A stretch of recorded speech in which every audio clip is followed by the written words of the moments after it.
Hello, everybody. Welcome to episode number 6 of the Business of Your Mind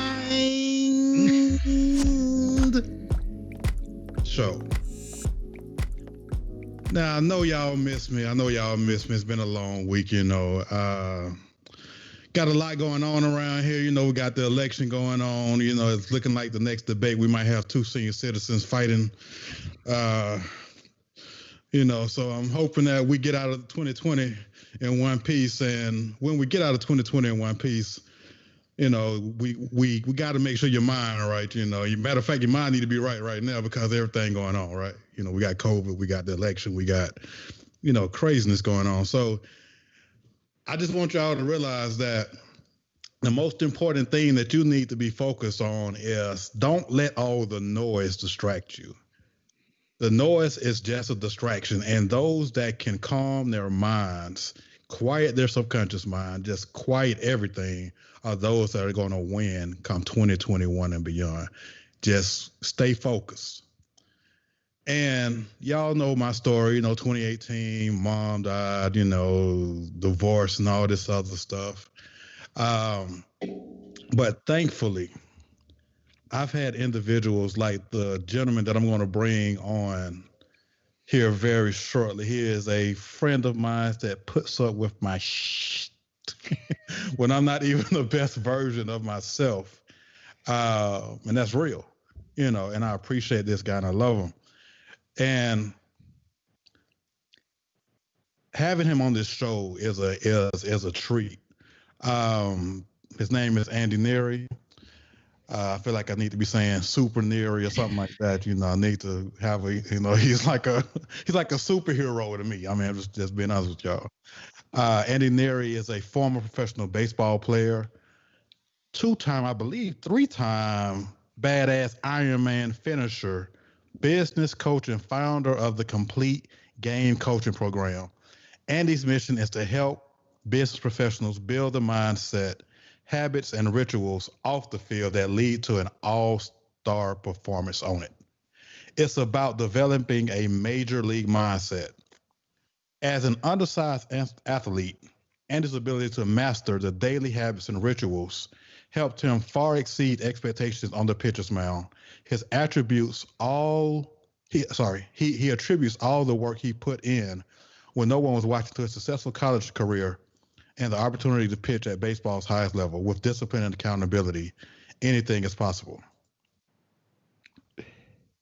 Completing an Ironman race is one of the most grueling tasks on the planet. The man swam 2.4 miles, biked 112 miles, and ran a marathon 26.2 miles in one race. It requires a clear mind and high-performing body. To show up on race day, one must put in consistent daily work on the bike, the road, and in the pool. And he attributes his success in the Ironman competitions to the same daily habits and rituals that he applied to his professional baseball career. And Andy, the business coach, he's actually coached me, y'all. So I don't bring nobody on that don't know what they're doing, Andy has taken the habits and rituals he used to compete in professional baseball and Ironman racing to help business professionals excel in business and life. The Complete Game Coaching Program will help you design a game plan built to go all 9 innings. And I know we got Braves fans watching, so look, we're going to disregard that. He needs to coach them. Them and the Falcons. When you mix discipline with accountability, you create massive action. The work you put in when no one is watching is the key to your professional success.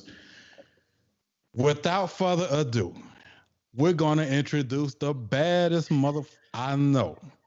The Iron Man, the badass real life Superman himself, Andy motherfucking Neary. What is up, my man? Man. I got to tell you, by the way, just listening to your voice on this podcast, like you've got another career in like voiceovers. I just hope you know that. I appreciate that coming from you, man. The soothing sounds of Felipe.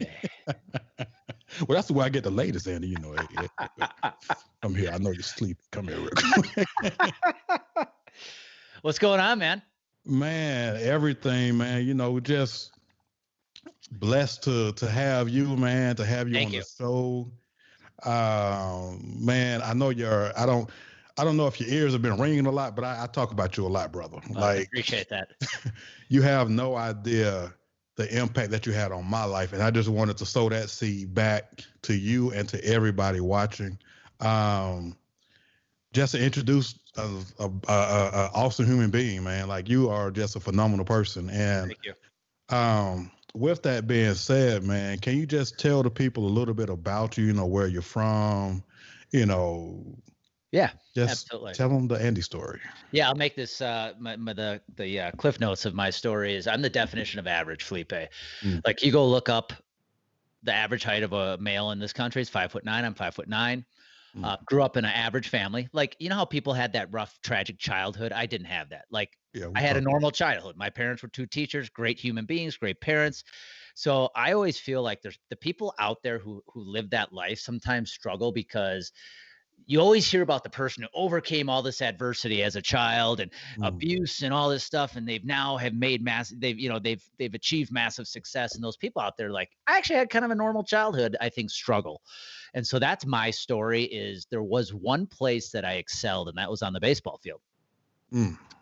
And the challenge I had, though, was the position I was going to play if I had a chance to play at the next level, college, was on the mound. I was a pitcher. I also played shortstop, but if I was going to play baseball at the collegiate level, it was going to be as a pitcher. But as a 5'9" pitcher, you got the odds stacked against you, right? And so I earned the chance to pitch at the University of Wisconsin-Milwaukee, which is a Division I baseball program up in Wisconsin, where I grew up, born and raised in Wisconsin. And really sucked for the first 2 years of my college career. Our program wasn't on the map. People kind of didn't take the baseball program at UWM seriously, hung around the wrong people, just was focused on the wrong things. Well, what happened was, between my sophomore and junior year, I was named captain, which kind of gave me that confidence back, and I started doing the right things. And after 2 real successful years at UWM on the mound, I earned the chance to sign a contract with the Milwaukee Brewers. And again, I would love to keep telling the audience stories about how this 5'9" pitcher, by the way, I did not throw 98 miles an hour. I threw 89, 90. Wow. Which 97, 98 seems to be the norm these days.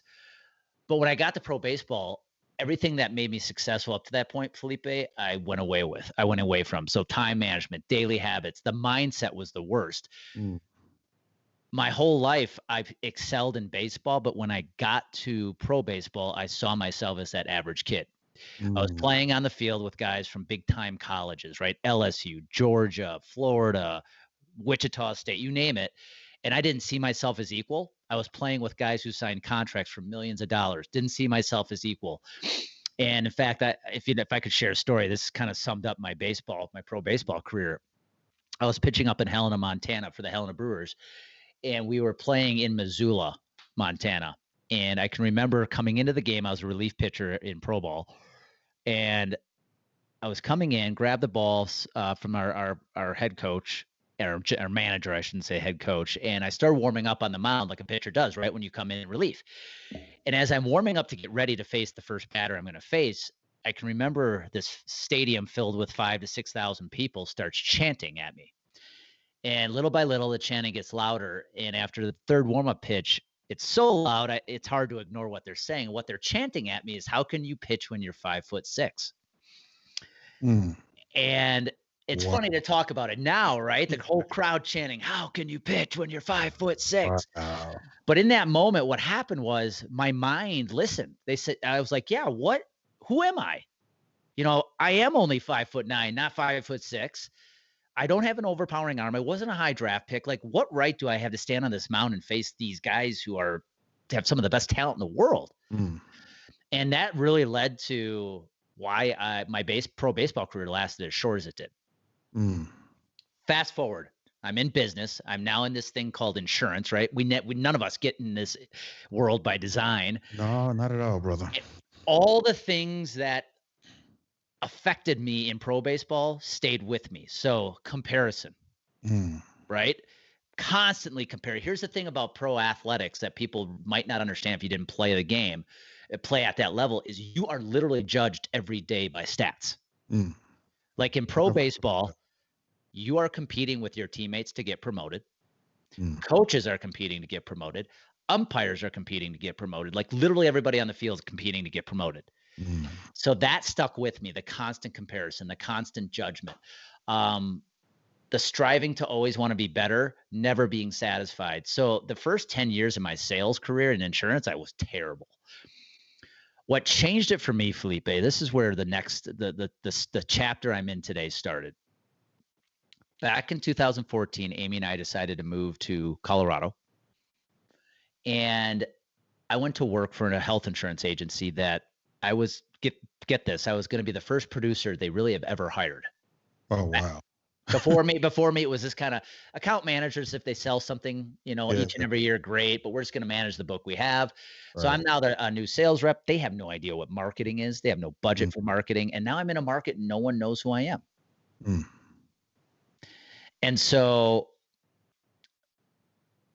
I realized that moment I had to grow a personal brand.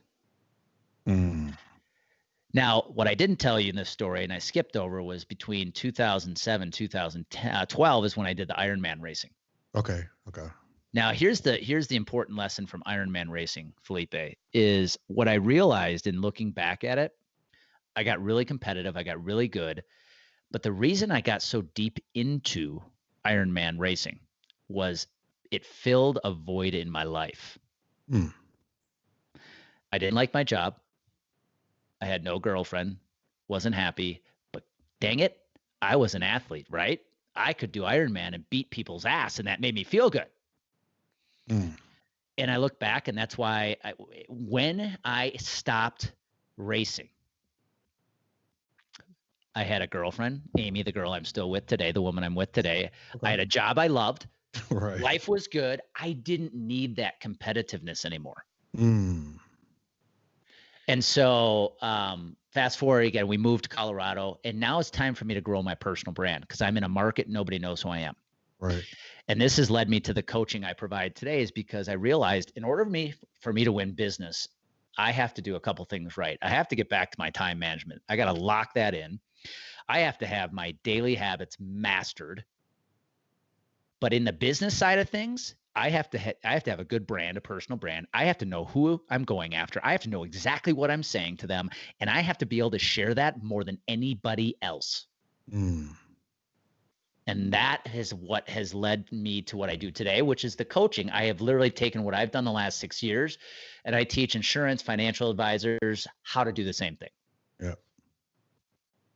Wow, man. Like that's you never know anybody's story until you really, talk to them, man.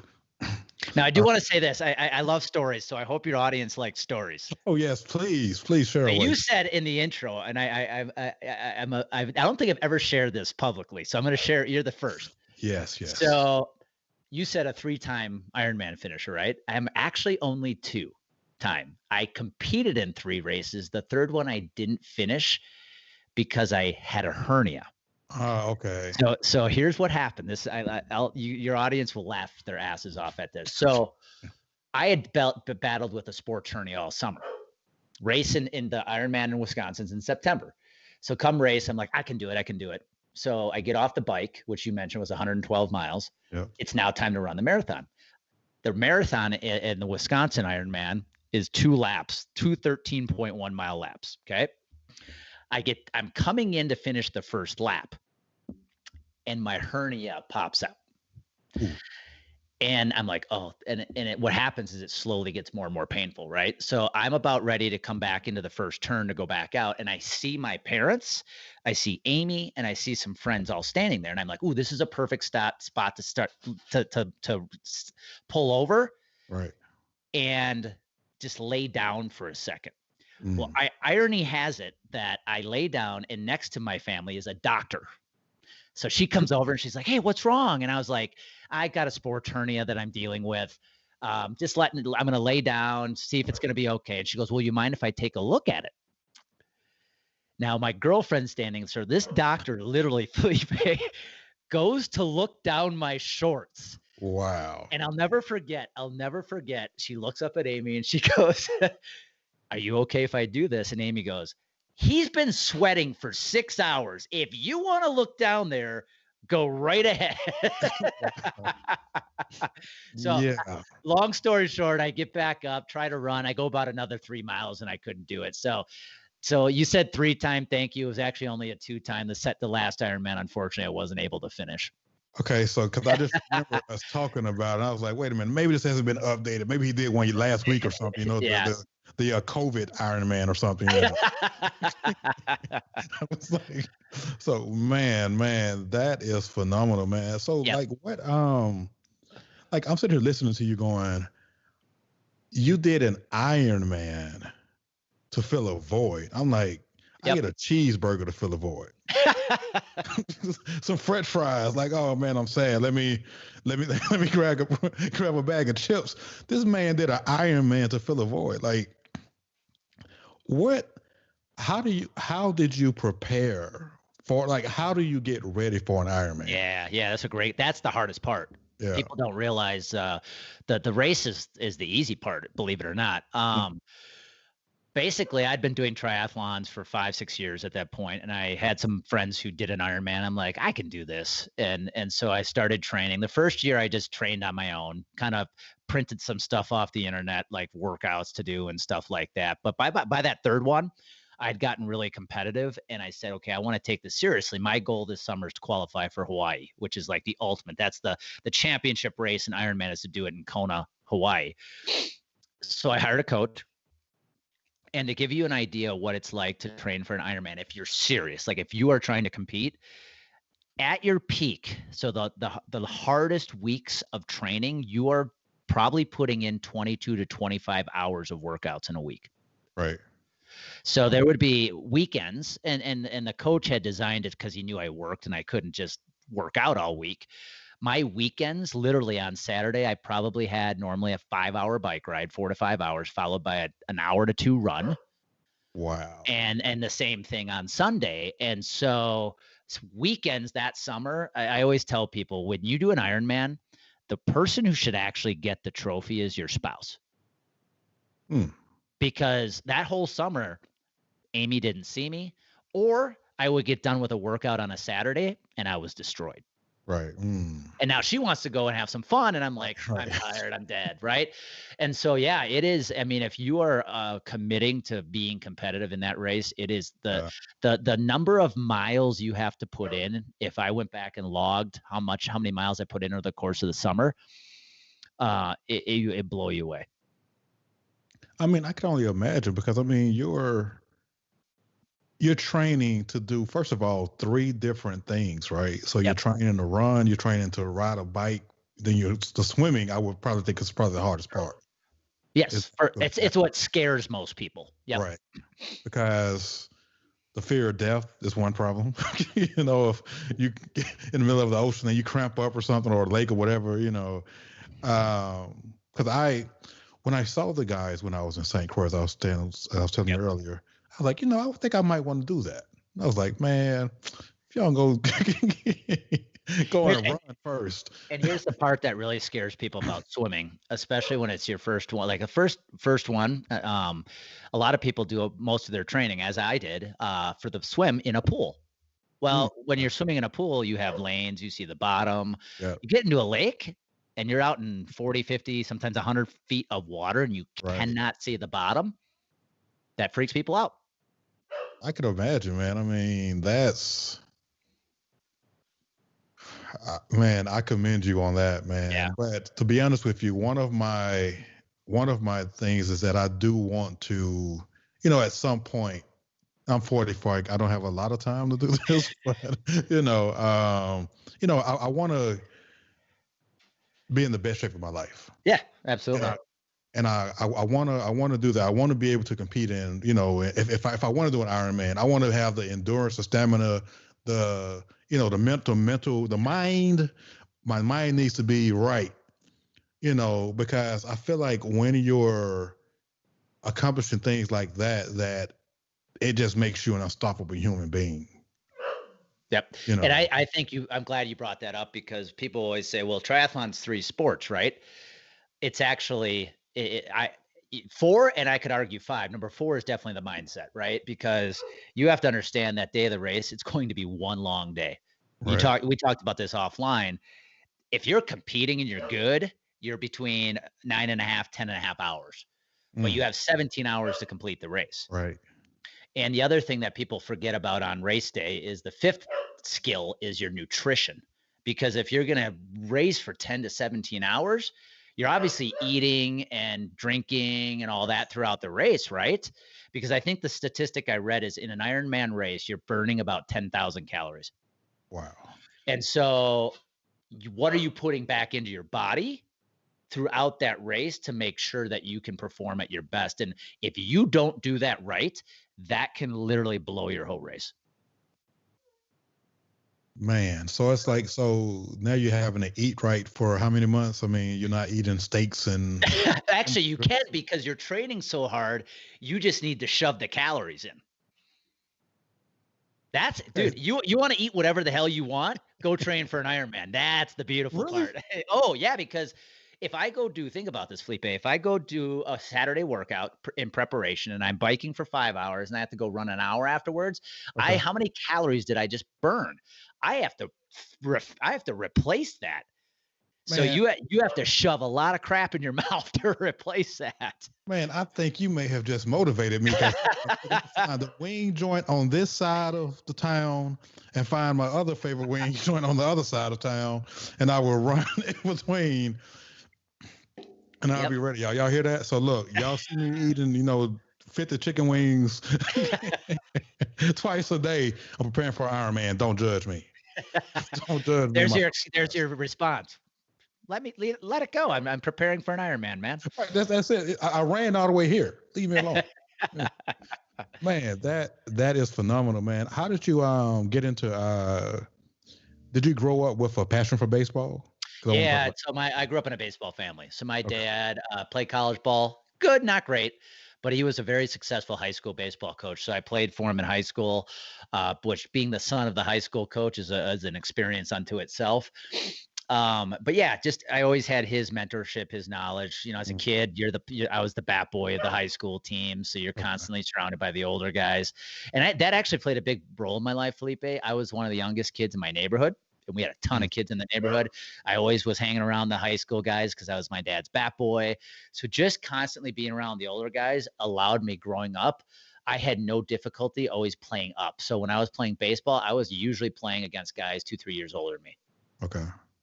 And so when I got to high school, I got called up my freshman year for the playoffs, made it to play varsity sophomore, junior year, and playing as the youngster, being the young guy on the team never bothered me, because that was my whole life.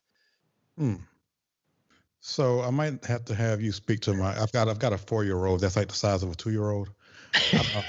And he's like, Daddy, I want to be taught, because I feel so bad, man. It's like, son, like everybody likes you, like, calm down, like you're only 4, like, but like, so, I'm actually dealing with that. And then I have a daughter on the flip side of that. So everybody wants to be smaller. Everybody wants to be taller, right? Yeah. So like my daughter, she's 12 and she's 5 feet and that. She's 5'5.5". Oh yeah. So she's Yeah. So she's like, I'm taller than her. I'm like, okay, so look, your brother wants to be taller. Like, just learn how to master you. Yep. Learn how to master you, because nobody's perfect. Everybody has something that they would like to change about themselves.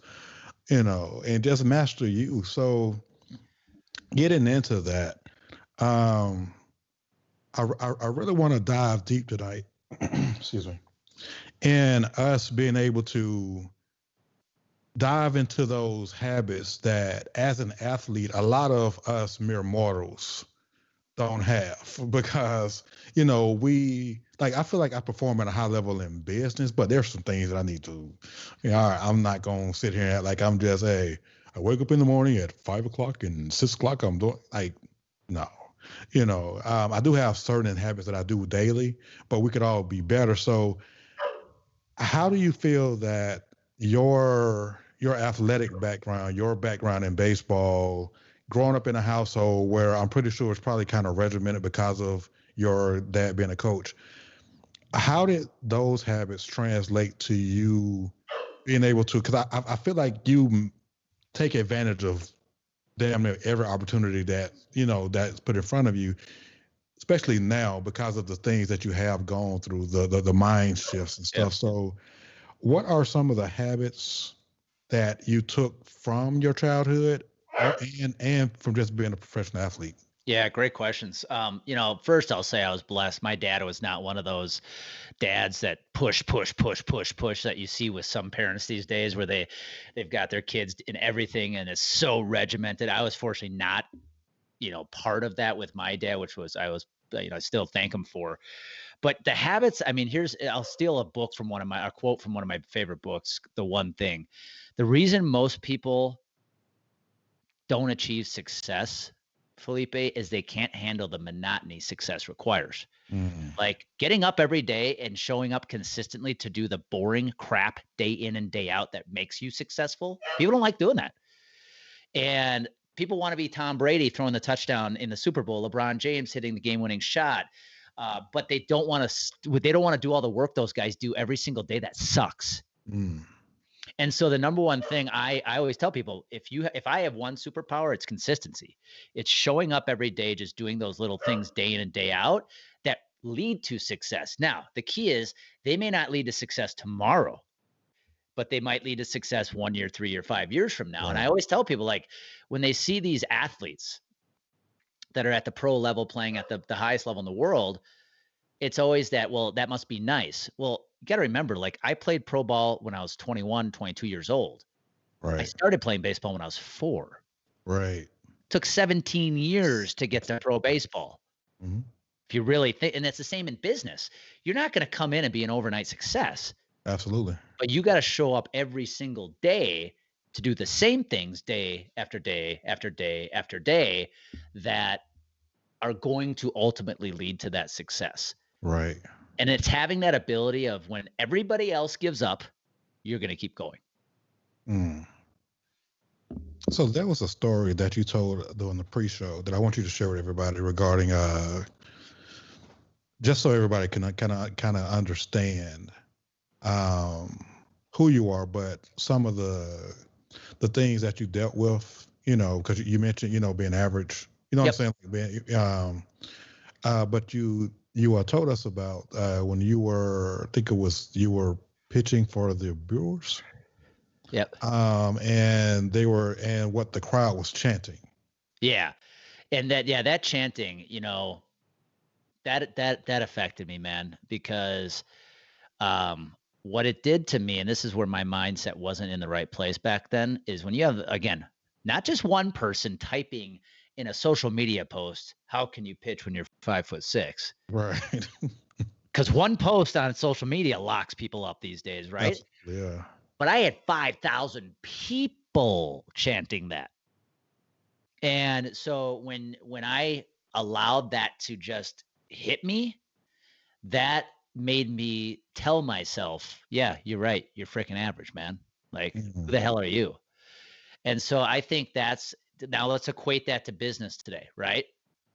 The lesson there, the business lesson applied there is one thing I coach with my advisors is to win in business today. You have to have an online presence. You have to be out on social media. You got to let the world see you, right? All it takes is one negative comment on a post somebody makes and they're done. Yep. And so you have to have that ability. That lesson I learned there is one of the best shifts I've probably made in my career. And it's what allowed me to become a coach. I don't give a crap what anybody thinks. Like, right. You want to say something bad about me? God bless you. I'll move on. And so if there's one piece of advice there I could pass to people, you just have to stop caring what people think. Build your business, build your life for you. And if people want to make judgment and cast judgment on what you're trying to do, let it go. It's very interesting that you mentioned that because of you, I've started, doing all this podcasting and having videos, and I had this brilliant idea to start paying for just to advertise the podcast on Facebook.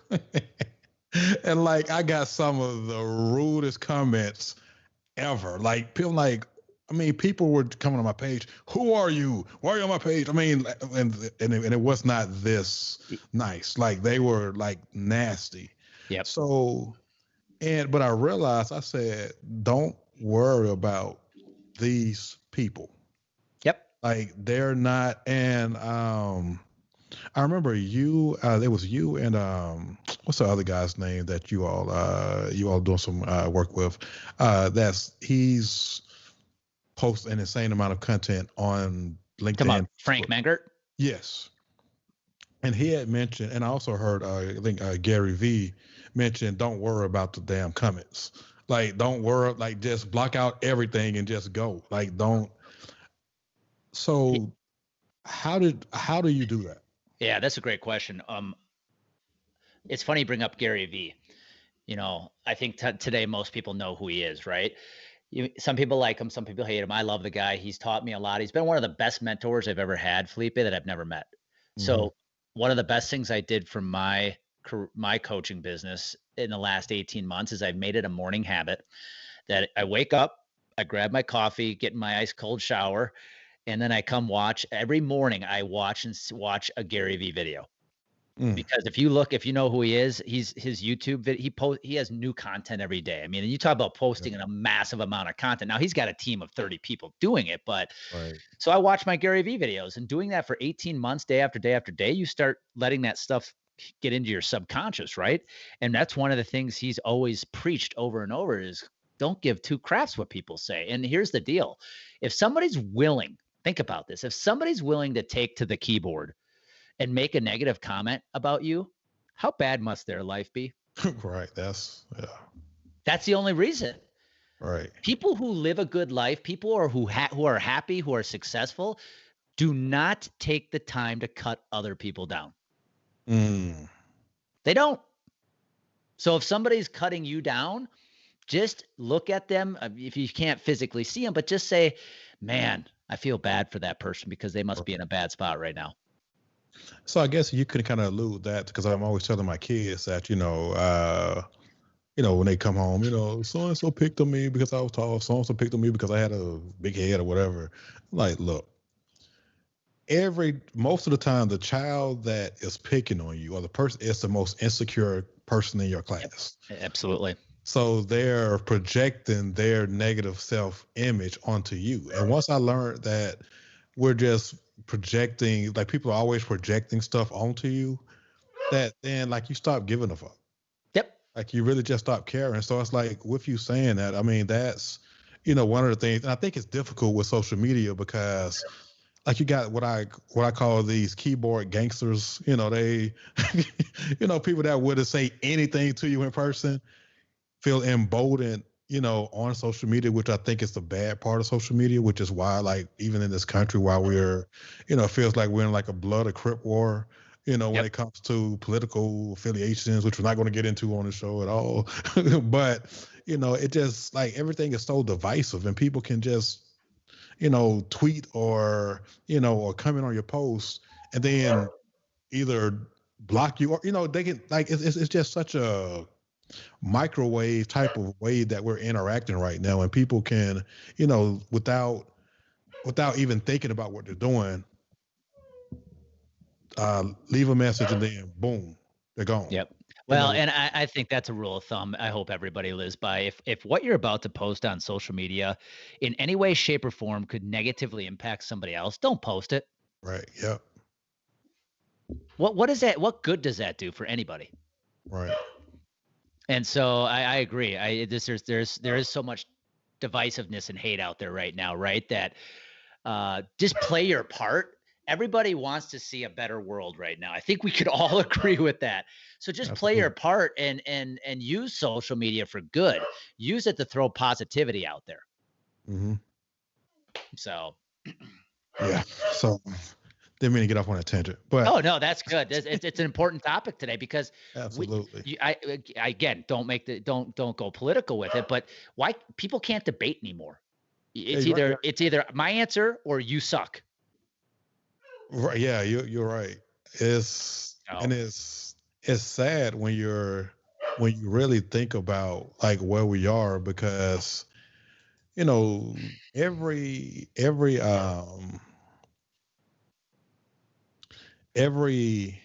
country has its issues, right? I Yep. mean, every family has some issue. You know what I'm saying? Like, so, but we're in a place where it's kind of scary when you think about it. Do I think that we're gonna, get to a place where it's just all out chaos? I don't believe that.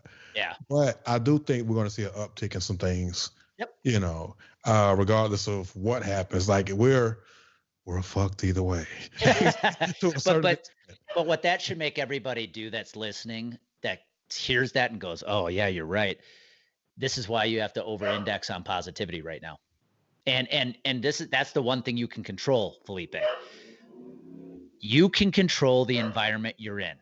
Right. So you don't like what's going on, turn the damn news off. Right. No one's got a gun to your head telling you to watch the news. No one's got a gun to your head telling you to look at social media. But do everything you can right now to surround your environment with positivity. And here's the key. This goes back to the habits. It includes who you're surrounding yourself with. Mm. Who are you surrounding yourself with? Are they lifting you up or are they dragging you down? If they're dragging you down, really reconsider if you should be spending a lot of time with them. And guess what? When you do that evaluation, here's where it gets really, really serious. That person might be your mother or your sister. Absolutely. And so you can control your environment right now. That's the part that I get upset with, is when people complain about what their situation, I'm like, then get out of it. No one's forcing you. But be very cognizant of your environment right now. That's what I would tell everybody, is just over-index and surrounding yourself with as much positivity as you can.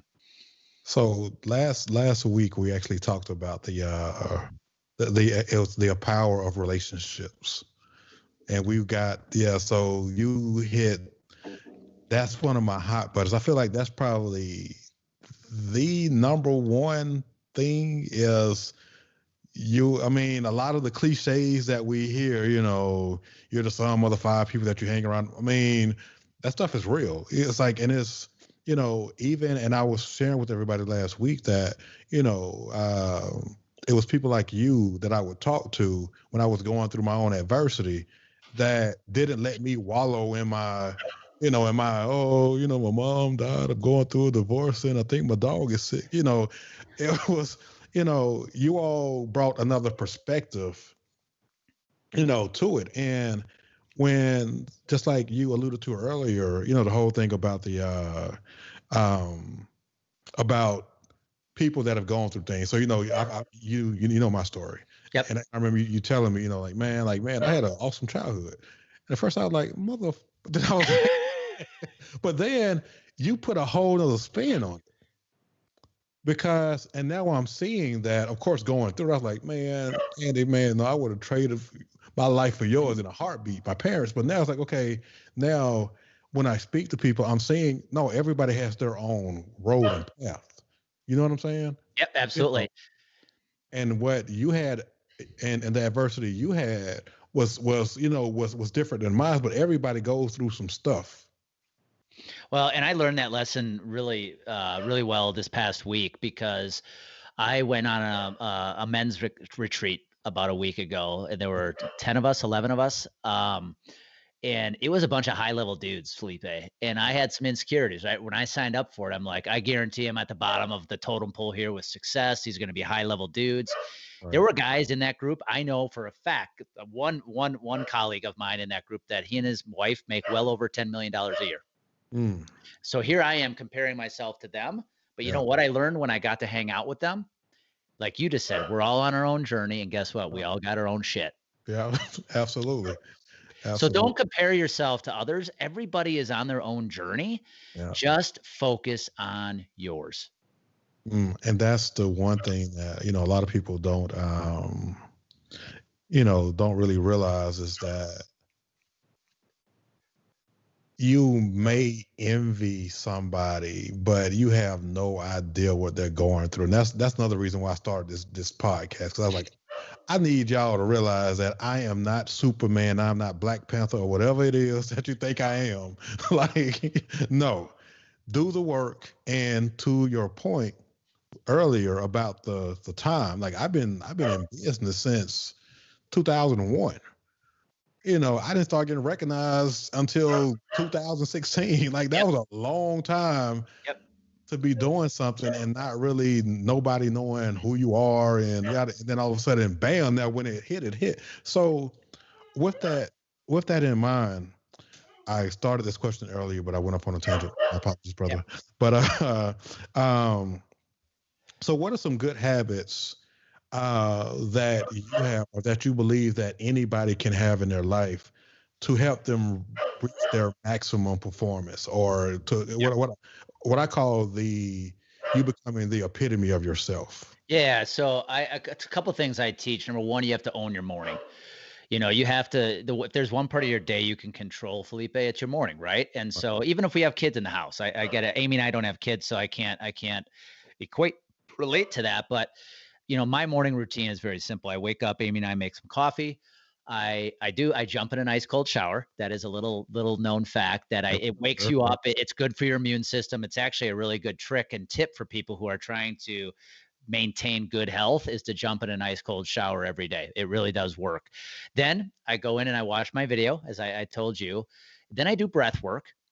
And something I've learned from a colleague of mine who's really studied breath work. Because when people think of breath work, Felipe, they think of the right, the breathe in. Well, it's more really active breath work, and I won't get into detail on it, but it's really like what the whole goal of the breath work is to really light up your brain. Get it activated. And then I meditate and visualize the perfect day. And then I take 5 minutes to kind of write out what the perfect day would look like. So in a matter of about a half hour, I've got my body woken up, right, with the shower. I've watched some educational video from Gary Vee. I have done my breath work, visualized perfect day, journal the perfect day. I'm ready to go kick ass. Right. And then throughout the day, the habit I think is very powerful, very simple, is what I call the 3x3x3 rule. If you start your day with 3 things you're grateful for, and right now you can find 3 things you're grateful for. Right. Spend your day at work focusing on your 3 biggest priorities. And then finish the day looking back at the day and celebrating 3 wins you had, 3 examples of progress you've made in your business. You do those 4 things. Own your morning, focus on 3 things you're grateful for, focus on your 3 priorities, celebrate 3 wins each and every day, and you rinse and repeat. Trust me, you will kick ass.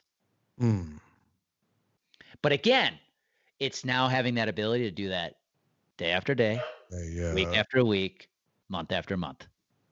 So how do you feel? Because a lot of people struggle with exactly that, the consistency. Like you will start, like it's just like the diets. They'll start a diet. Oh man, I'm on this diet, man. I lost 2 pounds, and then 3 weeks later, you're back doing the same thing you were doing. Or just like New Year's resolutions, when people go to the gym, and January 1st, everybody's in the gym, and by January 15th, everybody's back home again.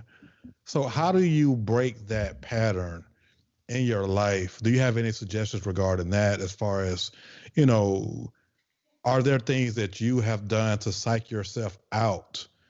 Or, what would you advise somebody to do so that they could get in that habit, so that they're not, starting and then stopping, but they're making this a daily routine? Is there something that you can add? Quit focusing on the result.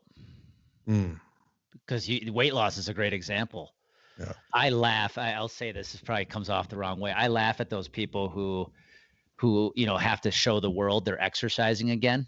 You know how those people on Instagram and Facebook, and I'm like, I know in 2 weeks you're going to be done already. Right. Yeah. Because the people who have it as a daily practice, don't have to tell the world. Right. And so quit focusing on the outcome. So if it's weight loss, I want to lose 20 pounds. And then 3 weeks later, you've lost 10. You're like, this sucks. I'm done. Why not celebrate you lost 10? That's called progress. And so I think the key to just make it a daily habit is just start small and grow from there. I'll give you a perfect example. And this is, you might laugh. This cold shower thing I started, right? There's when I started, I said, there's no way in hell I could do that. I got advice, try 10 seconds. Jump in the shower for 10 seconds, ice cold. You can do that, right? For 10 seconds, anybody can do that. Next day, just thinking about this. Next day, try 20 seconds. You do 20. Next day, you do 30. And then all of a sudden, a month later, you're doing 3 minutes. In a cold shower. Ice cold. Not only 3 minutes in ice cold shower, Felipe, you're standing there, not even breathing hard. And so my point is this: if you make it a daily habit, you got to start with small chunks. Okay. I think a lot of people go balls out. I'm going to exercise January 1st, and they sign up to join the gym 5 days a week. Right. No, start with 2. Then when you get down 2, seems like it's pretty simple, add another day. And then all of a sudden, 6 months down the road, you're working out 5-6 days a week. Right. But I think it's that I want the result now. I want instant gratification. It's the same thing in business, right, man? They want instant gratification, so they try strategy for 1 week. It doesn't work. It sucks. They're on to the next squirrel. Yep. They're not to the next shiny metal object. It's just that I coach 3 things: consistency, persistency, and patience. This is a long game, man. You brought up earlier, you're what, 40, how old, 44? 24. What are you talking about? No, 44 years old. I'm 42, about to turn 43. You and I have a long life, man. Absolutely. This is a long game. Absolutely. And so whatever you do, you have to go at it with patience. You cannot go at it with a short-term result. Yeah. And that's, I would probably say that's one of the most difficult things that, when you're hiring people or you're bringing somebody, into a company or something like that, is getting them to see that, which is why for a moment in my organization, I stopped training people.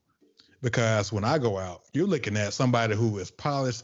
I can go in, no script, no, and close it. But you're not going to be able to duplicate that for a while, because this has been me doing this. What will they say? You got to do something for 10,000 hours. 10,000 hours. Yep.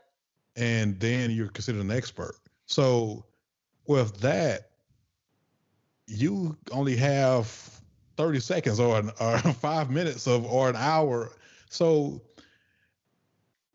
what you just talked about as far as start small, if people would just realize that starting doing things in little chunks. And I'm not going to lie, one of my struggles is because when I was in high school, I was stricken with a disease called Graves' disease, which I may have told you about. So I realized a couple of years ago that that's the reason why me and working out aren't best friends, because I was told when I was 14, 15 years old that I couldn't take PE for like 3 years. Wow. So, but before then I was playing football, running track. I was, an athlete, but because of that little 3-year time span, it's like working out in me was like, oh no, I can't work out. So now it's like, I try to work out now, but it's like, man, what are you doing, brother? Like, what are you doing? But that's something that I need to trick my mind out of. When it comes to business, I love business. Like, that's just, I love, being in healthcare and doing the things that we do in our industry, well, also the financial planning and all of that stuff. But when it comes to me getting out here, I will buy all the equipment in the world. And like, I just bought this fancy little mini Pelios Hun bike, and I got on it when I was Western lying earlier for like 10 minutes. Like, man, this seat is uncomfortable. I bought another seat. It's still uncomfortable, and I haven't touched it in about 2 weeks, brother. But I want to. I desire to. But I'm finding every reason not to. And I need to just get control of this. So, well, here's the thing about your health, man. If there's one thing 2020 has taught us, COVID especially, you got to take care of your health. Oh, absolutely. And I tell people, I think every day you should wake up and you should know what your top 4 or 5 values are of why you do what you do. For me, my number one's health, whatever that means to you, right? It can be nutrition, it can be exercise, whatever it means. But here's what I tell people: you have to be selfish about it, because I think people think it's admirable that they sacrifice their own health or their own happiness for others. Which is no. I don't think that's admirable at all, because if you're sacrificing yourself constantly for others, you are never at your best for others. And so I tell people, I'm going to take care of my health first. You may think that's selfish that I'm going to work out right now when I could be doing this, but I do it because that is what is going to allow me to be at my best for you. Mm. And I think a lot of parents do that. And to be honest with you, I used to be that way. And because people think that you have to sacrifice all of this, and I sacrifice for my kids, but it's methodical sacrifice. Because if, to your point, one of the reasons why I want to work out, so I'm glad you just said that, because I have a 4-year-old son. So I'm 44. He's 4. I want to be here at least if it's in my control and I don't want to pass away from a premature heart attack, heart disease, anything like that. So I want to be here to 90, 90 plus. In order to do that, I can't do that eating, uh, French fries and hot dogs and not working out. Like I can't I mean, I might be able to do it, but what kind of health am I going to be in? Correct. I want to make sure that I'm here for him, to 90 plus, so that way he's not feeling the pain that I felt when my mom died in 2018. She died of a stroke.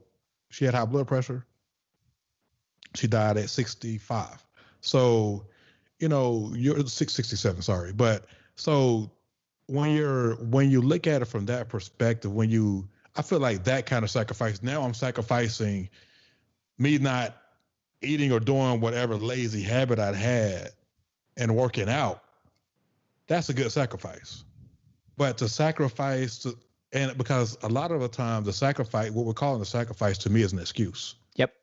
The reason why I don't do this is because, I got children, so I can't. No, you could have found an hour, you might have sacrificed some sleep or something in between then, but you had time to do whatever it is you're trying to blame your kids for, Well, and then to your point, you hear that a lot with parents is, I can't work out in the morning or do what you just said, Andy, because I have kids, I have to take care of them. I totally get it, right?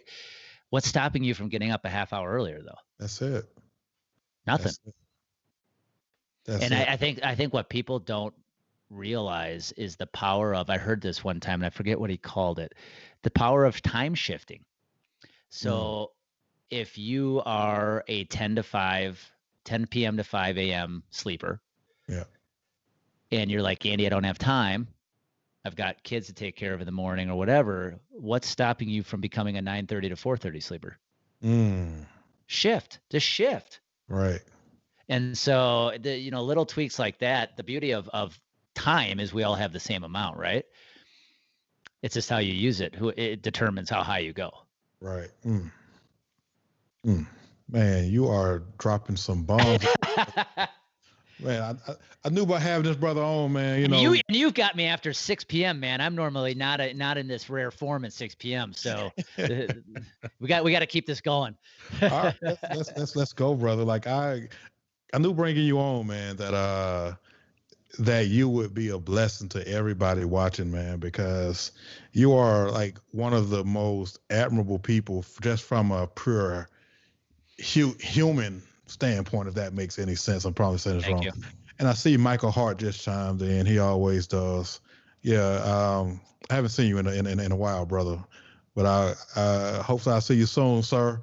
But this,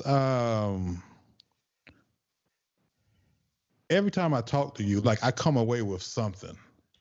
Like it is the most, whatever your parents did and everything that you've gone through, like it's like you always come across as a very authentic person. And I started this thing with myself called radical transparency. And I noticed one of my Kenya Johnson, she's a friend of the show, she always watches. She gave you I guess I don't know what you want to call this, but she says, great story, love his transparency. And I realized that people are looking for authenticity, especially now. Yep.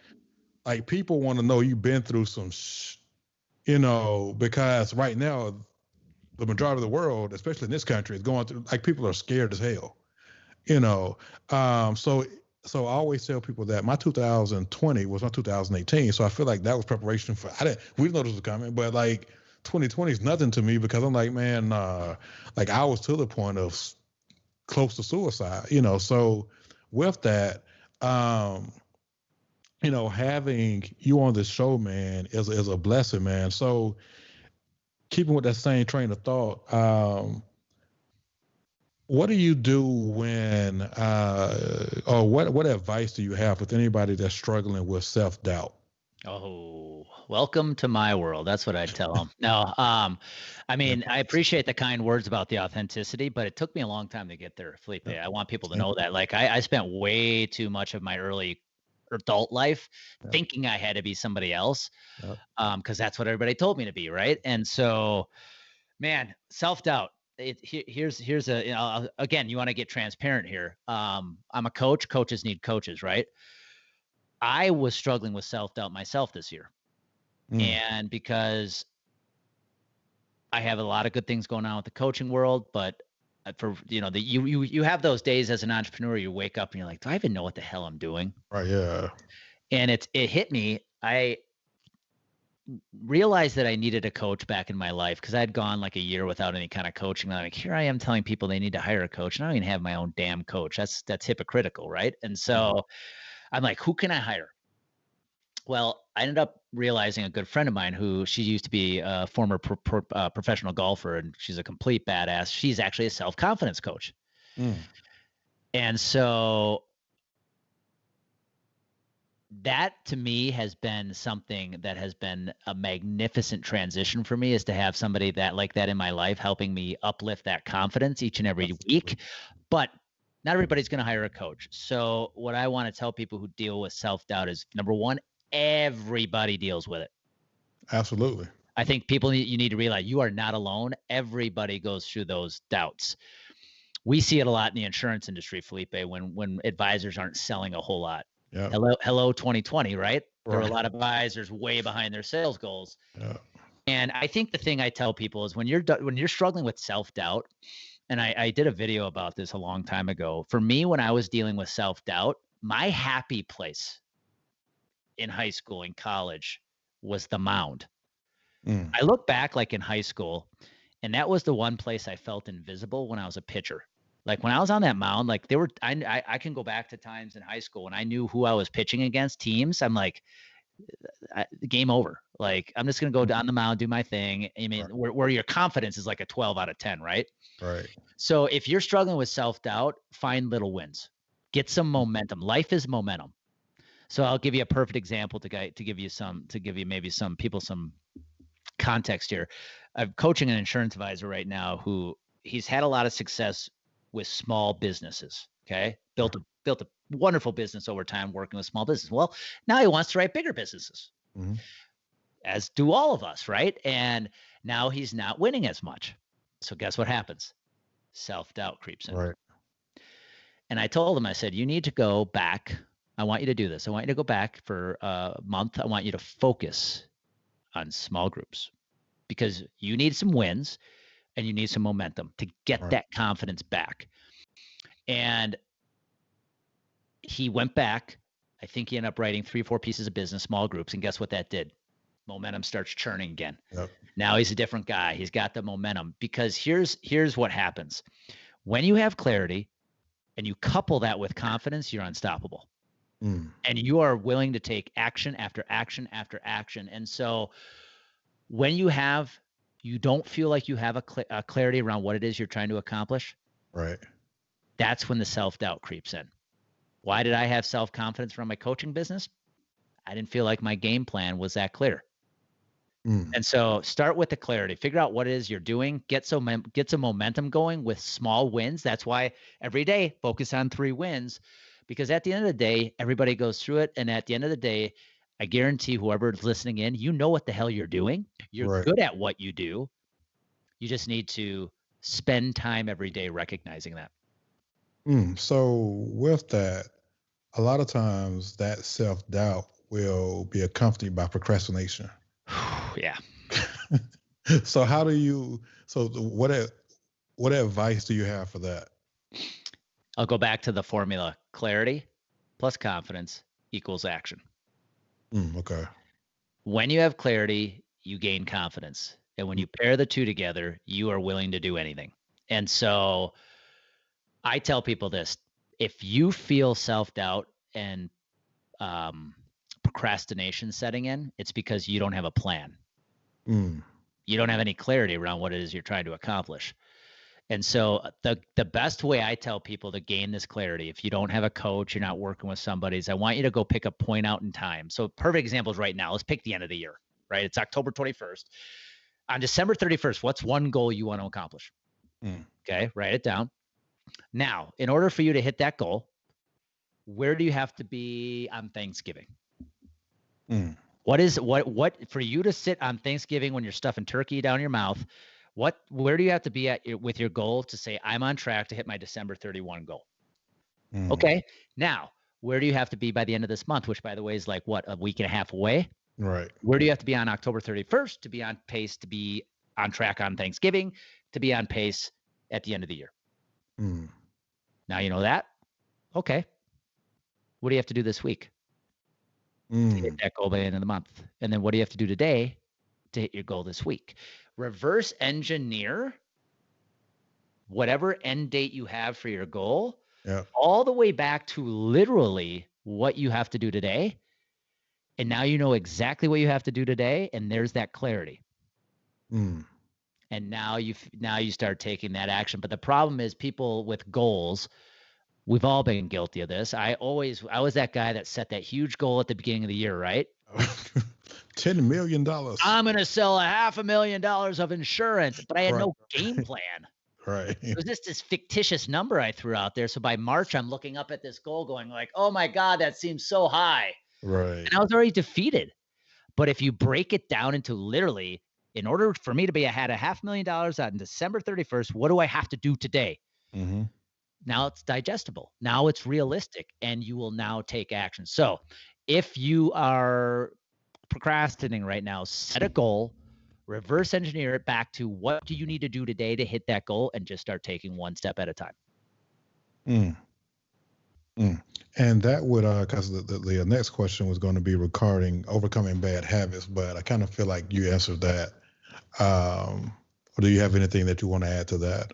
Bad habits. Yeah, that's a good one, because I will say, and I do have to say this, one of my gifts, Felipe, is the ability to go cold turkey on stuff.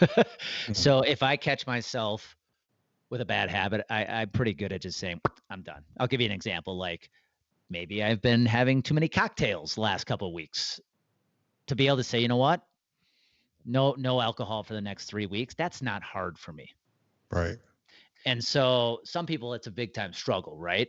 And so I would say bad habits. If I were to give any advice on bad habits, whatever that is, do whatever you have to do to completely eliminate it from your life. So easy example, candy and snacks at home. Get them out of your house. But kids, man, what the kids gonna eat? Do you really think you're going to be able to go and not eat sweets when those chocolate chips are staring at you from the cupboard? No, you got to eliminate them. And so, like, here's another example. I've done this before, and I probably need to do this again. Cell phones in vehicles. Who's guilty of we all should never be driving with cell phones while we're driving? Right. But we all do, right? When you get in the car, throw the cell phone in the back seat. Eliminate the ability to use it. So with bad habits, whatever that is, smoking, drinking, you just have to literally eliminate it from your environment. That's, to me, that's the most efficient way to cut it out of your life, to be able to overcome that habit. Now, if we start talking about addiction, right, we're talking a whole different level of where you might need help and so forth, right? But right now, if you have a bad habit, whatever that might be, eliminate it from your life, whatever it is, eliminate it from your environment, and just do not even give yourself a chance to do it. So with somebody that may be struggling to do that, like, would you, do you reward yourself, yourself for, eliminating whatever it is? Yeah, I would say so. You have to celebrate victories, right? We talk about celebrating 3 wins every day. You have to celebrate. I think as a former athlete, anybody who's listening and who is an athlete, I don't care what level you played at, you understand that we always had issues of never being happy, never being satisfied enough. Oh, great, we just won this. Well, what's next? Right. You have to be able to stop, look back, and celebrate those victories. I still struggle with it from time to time.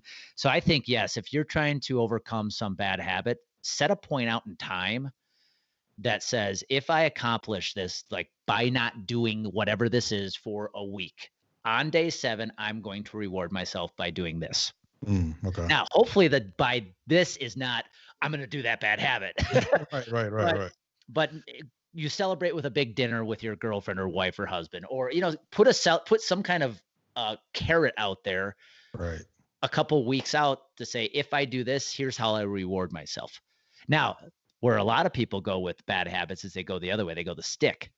I've had people do this where if I screw up and I do the bad habit in the next 2 weeks, I have to cut a check to an organization I absolutely abhor. I hate. Oh. So I have never done that personally, but I know people who have literally written a check for a dollar amount that's painful. Yeah. To an organization that's painful, put it in an envelope, given it to a buddy, and said, if I screw up in the next week or 2, mail that check to that organization. Oh, that's an incentive. Jeez. I've never heard of that one, but that will, I think that'll be a nice incentive for you not to do whatever it is that you were. Great example. If you're not a fan of guns, right? That's a hot topic in this country. Yeah. You're not a proponent of guns. You want more gun laws, or vice versa. A pretty good stick for you would be to cut a check for the NRA.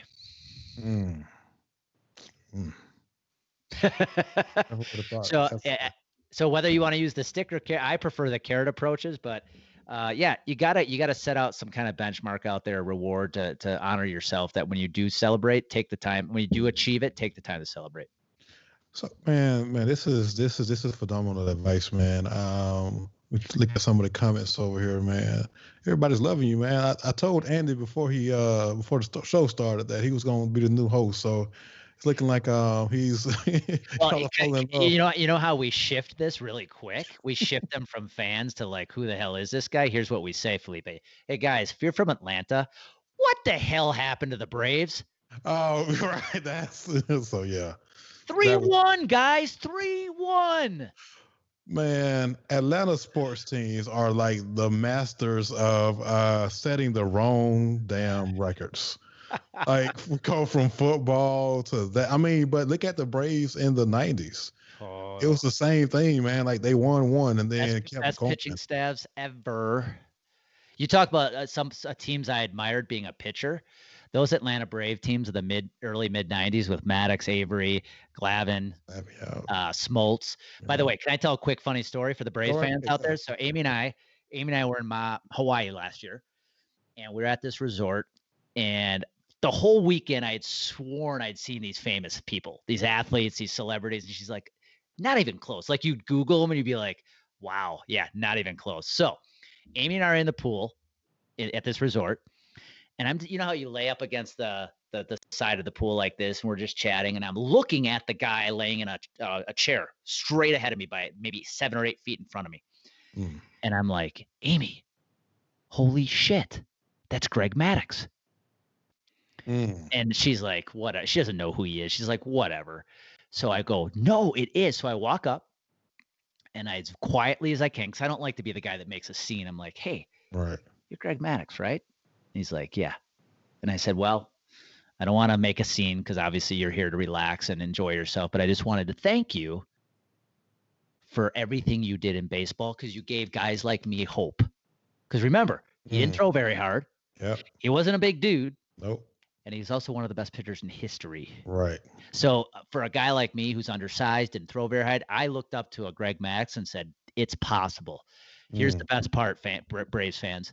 He was wearing Batman swim shorts and a Superman t-shirt. Man, that to be a very interesting. You talk about not giving a crap. When you're wearing Batman swim trunks and Superman shirt, You just don't care. Care at all, man. Man, that is a That's my Atlanta Braves small world story for everybody from Atlanta. man. I don't even like watching Atlanta sports anymore, man. Like it's like depressing, man.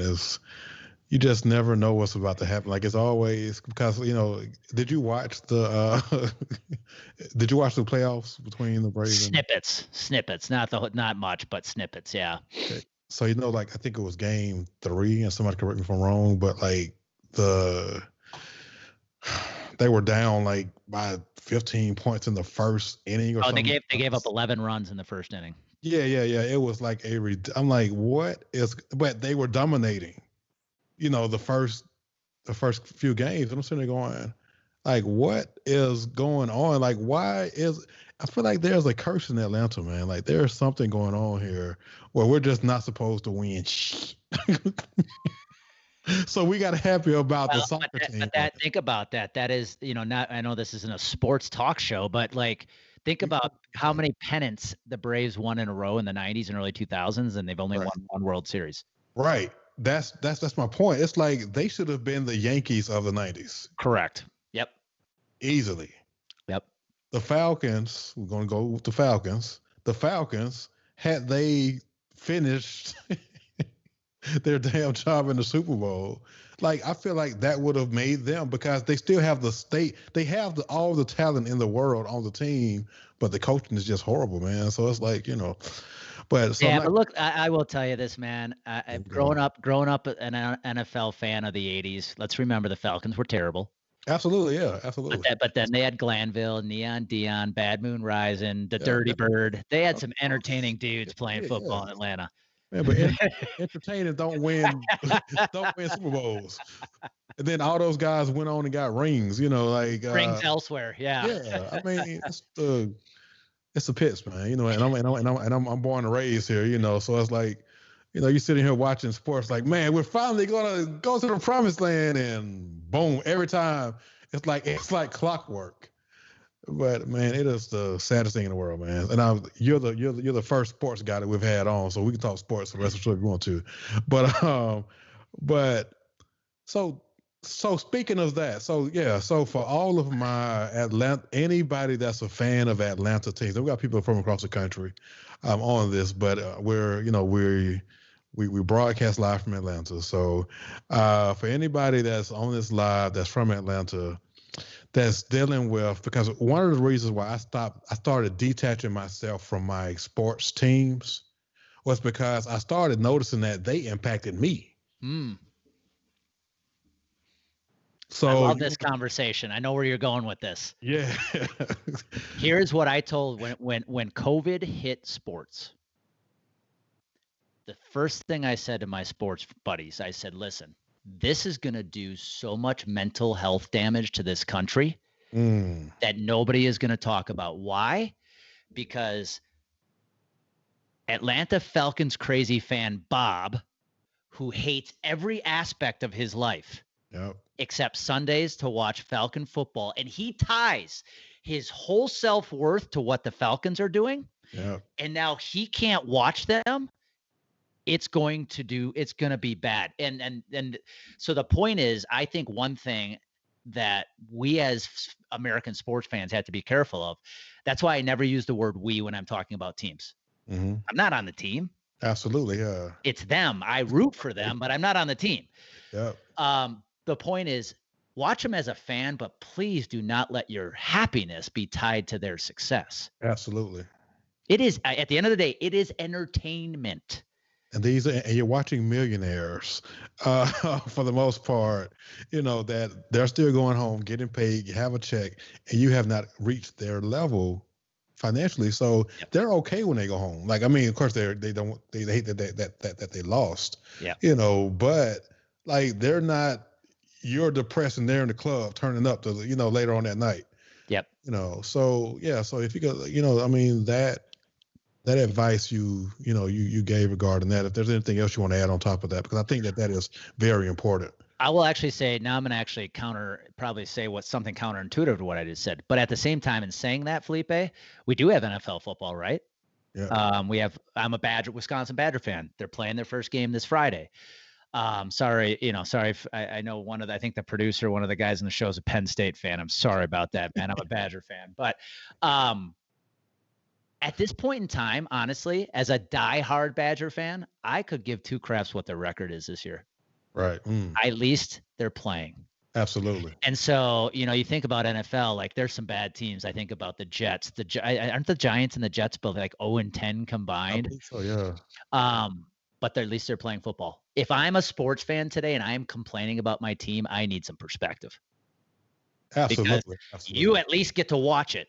Think about all the crap that's going on right now. The fact you get to watch your team on Sunday, be blessed about that.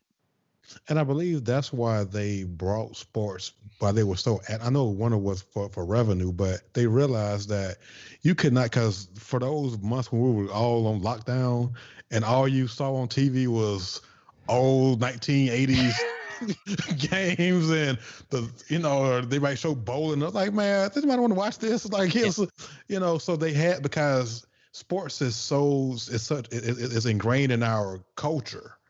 And college football, I feel like even worse than the NFL had to come back. Definitely down by you guys. I mean, the SEC is life in the southern part of the state or southern part of the country, right? And so I couldn't agree more with you. I think as much as I say, please don't get tied to your team, at the same time, sports, again, college football in the SEC is embedded in the culture. Absolutely. And so having that ability to watch, I think, is another example. I mean, imagine right now, again, this is going to be hard if you're a fan, LSU fans just won a national title and they're like 1-2 or 2-2 right now. Right. Dude, just be happy you get to go watch a game. That's it.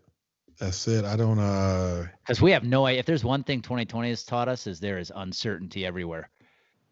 And I think you and I talked about this. I think there's still crazy to come. Whatever that is. And I go back. Let me wrap this part of the conversation up. I hope this makes a lot of sense for a lot of people. Getting yourself prepared for what we've gone through is one of the most important things you could do right now. Right. Because I talked to you about my cold shower routine, right? And it's easy to go, there's no way I'd ever do that. Here's why I do it.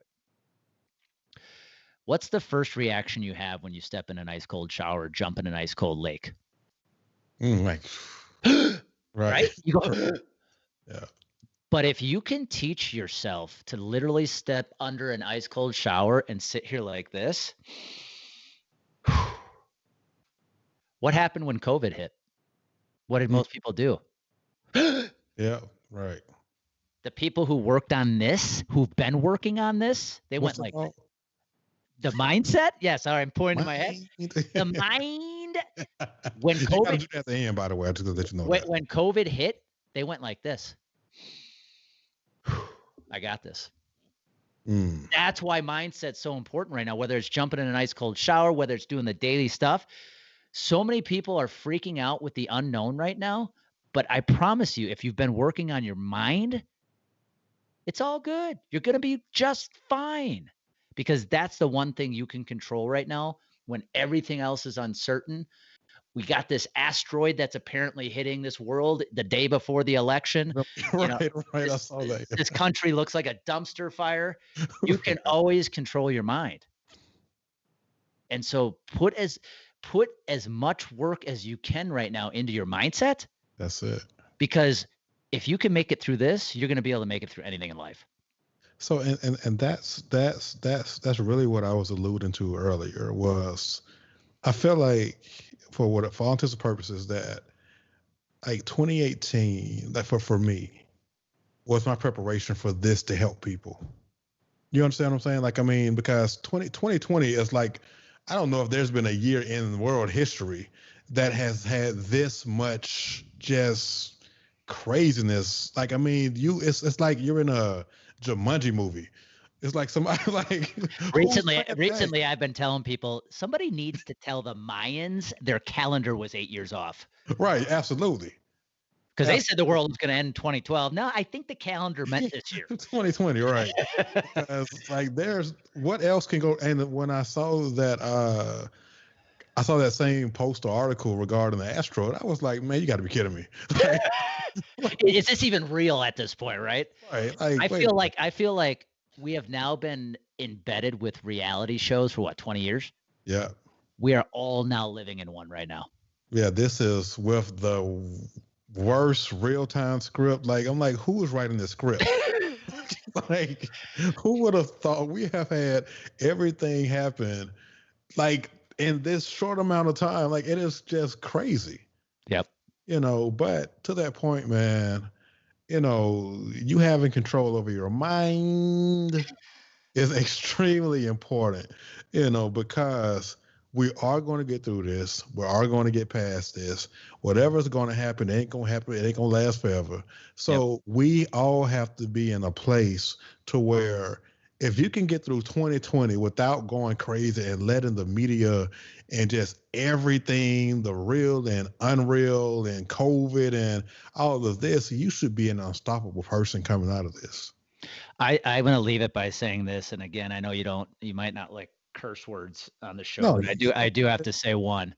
I think if I can give anybody advice right now, and it's advice I had to eat myself and learn over time, is if 2020 has taught us anything, Felipe, is number one, the world doesn't owe you shit. You want more respect, earn it. You want more money in your life, go find ways to make more value. Nobody owes you anything. You're not entitled to anything. Number two, take responsibility for every single choice you make in your life. If you're willing to open your mouth, especially today with all the political comments being made, own the ramifications. You and I, we talked about this offline. Yeah. I know businesses that are using their business platform to make political statements. Yeah. Own it. When half of your business leaves because they no longer want to do business with you, own it. Right. Quit making excuses. And the last thing I'll say is we've all heard the Gandhi phrase, be the change you want to see in the world. I say, be the change you want to see in everybody else. Because right now, everybody's saying, you need to change. You need to change. Right. Look in the mirror. That's where it starts. Man, to that point, I believe that's the reason why transparency, because it's so, transparency and accountability is so rare. So people are looking for those transparent people that hold themselves accountable. I went through this. I was the cause of, like, I'm quick to tell anybody, I've been divorced twice. I chose them. I can't be mad at any of that. You know what I'm saying? Like, I can't be mad at them. I chose what I chose. And whatever the consequences of that, that's what I've had to deal with. So it's like, man, you have been a blessing. We're going another hour yet, aren't we? Man, it's almost that time, man. It's almost that time. So now you all know, like, see, I done let this brother slide a couple of times using the M word, and he ain't saying it right. Like, he don't realize how long that word lasts. So, Brother Neary, everybody that comes on this show, everybody has to say the business of your mind. You got to focus on the business of your mind, and you want to make the right mindset shifts. Get the shit out of your mind. Oh, man, that's what I'm talking. Now, that was the best. We have not had anybody. He remixed it, y'all. He remixed it for us. And Andy, how can everybody, if they want to reach out to learn more about your coaching program? If I could share a couple things, if you don't mind. Number one, you can find me on andyneary.com. Okay. So myname.com. Definitely connect with on LinkedIn or Instagram. I do a lot of posting there. But right now, I'm actually about to be running what I call a 10-day holiday challenge. So it's going to start November 16th, run up right to the beginning of right to the day before Thanksgiving, Felipe. And it's a 10-day challenge to help people do this. Master their time management skills, master their daily habits, and get them back in place. and start putting a positive spin on the mindset. For 10 days, I am holding your ass accountable, and you're going to get your stuff locked in, because we're about to witness the craziest holidays ever. Absolutely. And so virtual Thanksgivings, virtual Christmases, what? So join the challenge. If you want in, all you got to do is text the word challenge to 414-622-1462. Challenge 414-622-1462. I'm going to be giving away cash, interview on my podcast to the winners. So definitely get your butt in that. Oh man, I'm scared, man. It's kind of intense, you know. Is there a JV version like a? But no, I would definitely be joining that, brother. The one thing I know, that Andy ain't gonna do nothing to hurt you. You know, everything he's doing, everything he does or puts out there, he's doing it for, you know, for your good. So if you want to repeat that one more time, Andy. Yeah, it's challenge. Just text the word challenge to 414-622-1462. Man, it has been phenomenal having you on, my friend. This is Andy Neary, and next week, make sure you all tune in. We are going to have another good friend of mine, Dr. Rodney Jackson, and we are going to be talking about the end game. What is your end game? And Andy just talked about it, but that's like we're going in next week. The end game. If you don't have the end in mind, what you're doing now, don't do that with a marriage. You know, the end of this, what I see is a divorce. Like, don't do that with a marriage. Like, you know, you might, you know, your end game should be, living a life full of happiness and love, but. You know, but I know people who go into marriages, you know, my end game is, hey, this thing don't work out, I'm out. Hey, it's not going to work out then, because it's already in your mind. It's already in your mind. So with that being said, we have appreciated you, Andy. Everybody that is on this, that's watching live and that's listening to this, make sure you all follow this brother. He is an awesome human being. We'll let you know when his next Ironman is. I will not be there. I might be on his, you know, if he has, you know, maybe some coming up about 5-10 years, you know, I might. But if you're doing anything recent, I'll be cheering you on from the sidelines, brother. But this love you, man. Thank you. Love you too, brother. This is the Business of Your Mind show, and we are signing off until next time, my friends. We love you, and peace out.